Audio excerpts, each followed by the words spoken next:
Hi, everyone. Welcome back to our podcast called Sisters in School. If you're new here, my name is Alexis. This is my sister Ashley. This is my roommate Genesis. And this is my brother Trey.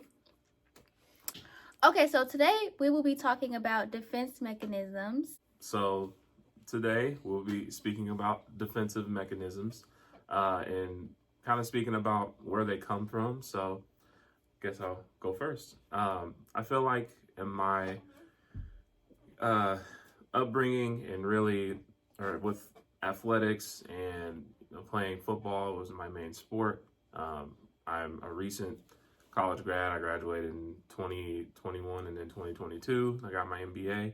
I played Division One football at Indiana State, which is where I met Ashley. I feel like a lot of my defensive mechanisms stemmed from athletics and sports in general. I had a career-ending injury that was also life-threatening. I had a heat stroke in college due to coach neglect and abuse.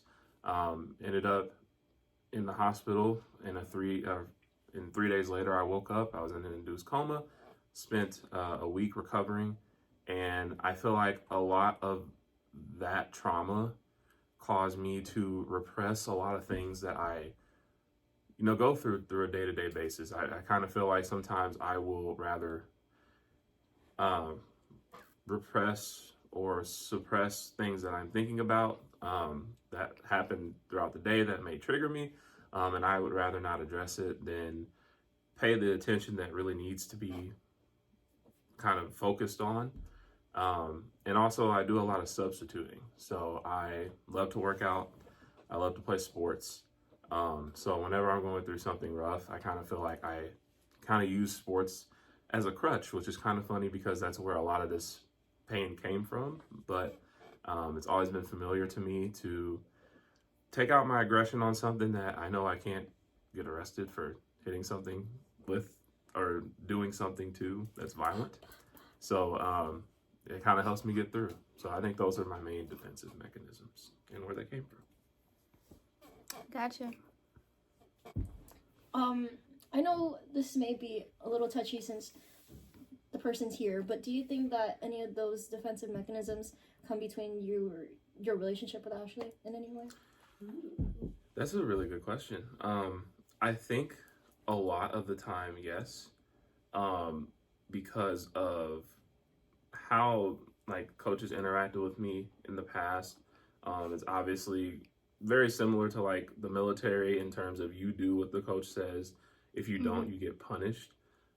So you're constantly having to make sure that you are like the most perfect version of yourself and that you're doing exactly, what they're asking of you, which has kind of made a bad tendency in me to be a perfectionist in things that I do.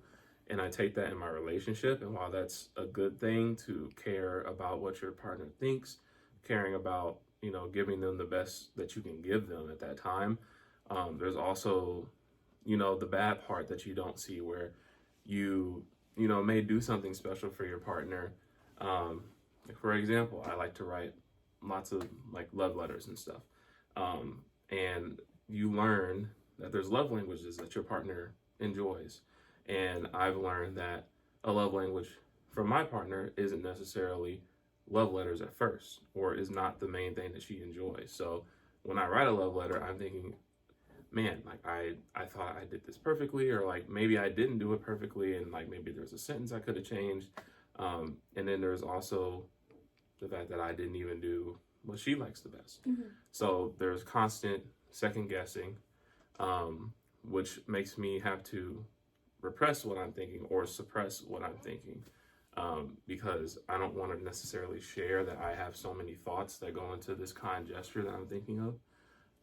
And then the substitution part of if I do something, or if I do something to like upset her, or she does something to upset me, I try to find joy in other things to substitute the actual problem first, and then come to the problem when I'm ready.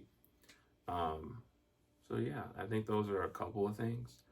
I also think at the same time I'll do that, but on another note, I'll also try and nip things at the bud, which I think initially came from football as well, where A coach will, for example, yell at me, cuss at me, say I did something wrong, and immediately I go, well, what did I do? Like, how can I make that better?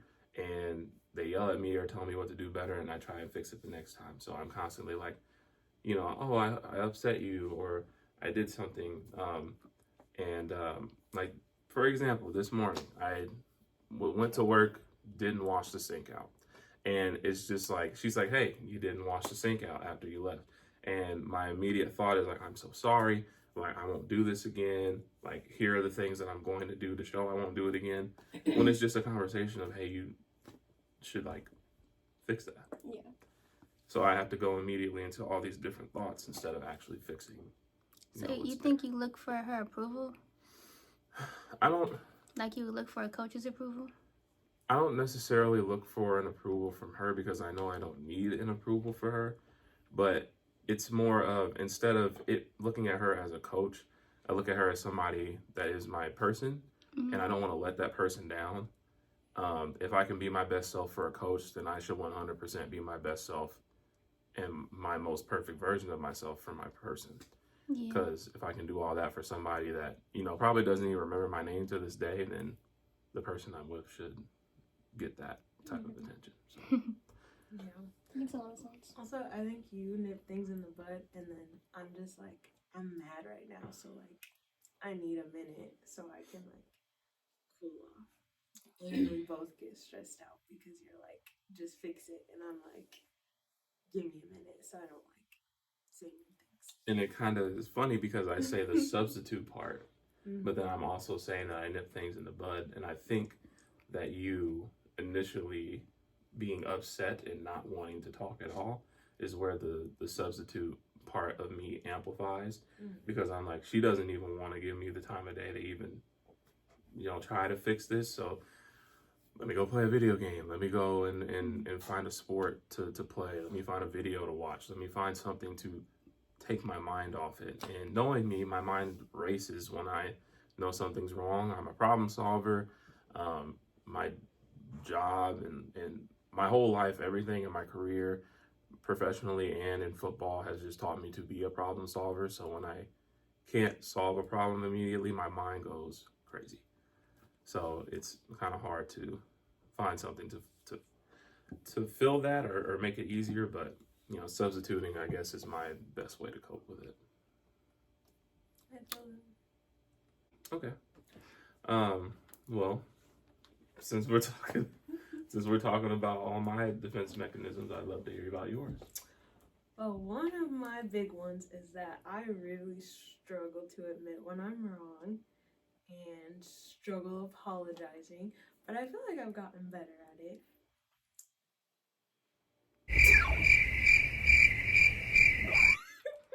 The awkward silence. And I don't know, I feel like sometimes I'm just like, okay, like this isn't a big deal to me, so like I just want to like ignore it and move past it, even if it's a big deal to you. So I've been trying to work on that. And I also feel like I just laugh a lot. Like if I'm like in an awkward situation, then I just will start laughing randomly. Me too. Or smiling randomly. Me too. I cannot Very count unserious. on two hands how many times that like there's been a serious situation where we had to like talk about something and she just like bursted out laughing in my face.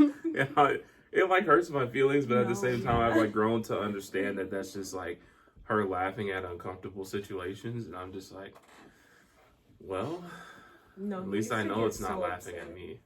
Yeah, no, it used to really bum me out. But That's funny. For you laugh. For me, I like make jokes that I know aren't supposed to be funny in the moment, but they're funny to me. And then I get a little laugh at it, and he's just like, But whatever floats our boat.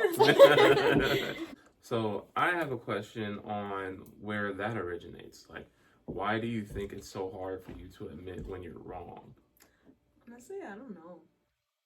I feel like, I feel like being a woman and being a Black woman, especially like in science, you don't really have a room to be wrong. So I don't know, maybe that's it. Or maybe it's like some unresolved childhood. I was gonna say, yeah, your upbringing could be a lot of it, because just me being around your family and your parents, they're 180 degrees different from my parents. Yeah. And my parents, like, I always try to admit that I'm wrong. Even if I'm not, I think I'm wrong, you know? But you guys are like the complete opposite, which is great. Love that for you. I feel like my dad is bad at admitting when he's I agree. wrong. I was finna say that too. So Yeah. I feel I like can see that. that's where it like originated from, and then it just got worse. But I'm trying, like, I try so hard now to like look at things from other people's perspectives and be like, okay, like maybe I am wrong, and even if I don't 100% think I'm wrong, at least like try to apologize for things that I can see like I was wrong for. I don't know. It's a work in progress. I also am starting to see the difference between your family and mine in terms of how we interact, because I feel like I would admit if I was wrong. Not even if I was wrong, I would just admit that I'm wrong to avoid conflict in my house. I felt like there was a weird dynamic where like the parent was always correct or right, even if you were in the right, and it was better to just say that I was wrong and just apologize, even if I didn't necessarily agree that I was in the wrong. And I feel like that's kind of carried over into my adult life, where it's not hard for me to apologize. It's not hard for me to say that I'm wrong. And I kind of think that that's a good thing out of the many flaws I pointed out today, is that I at least know how to, put my pride aside, say I was wrong, and be willing to like learn and do better.